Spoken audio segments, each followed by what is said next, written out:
È Fibrillazione all'82esima Mostra Internazionale d'Arte Cinematografica di Venezia, rido per l'assenza a sorpresa di George Clooney alla conferenza stampa di presentazione del suo film. George più tardi atteso comunque sul red carpet.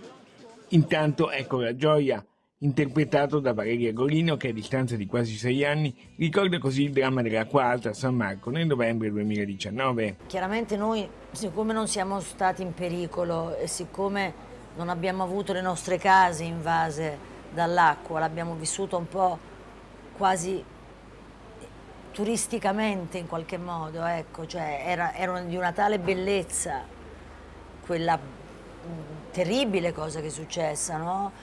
Però era talmente bello da vedere e noi c'eravamo dentro e quindi non abbiamo avuto delle vere ripercussioni, quindi per me anche quello rimane come un ricordo bellissimo. La gioia è un film che lascia il segno. Come un film che comunque è così nero e che racconta comunque qualcosa che è anche tragico, ci abbia consentito di muoverci in una maniera molto empatica all'interno di mondi che invece di empatico hanno molto poco. Un Vi saluto. aspettiamo in sala. Veniteci a vedere. Ciao, viva la gioia!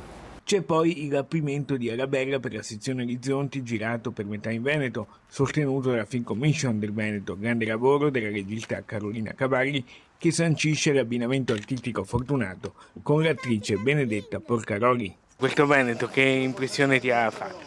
Guarda, è bellissimo perché ovviamente il film è un non luogo, no? E quindi per me il Veneto era perfetto perché ci sono ovviamente dei bellissimi paesaggi che sono pittoreschi e conosciuti, però ci sono anche dei posti molto inaspettati che non capisci esattamente dove sei. E questo per creare la mappa di questo mondo è stato perfetto per me.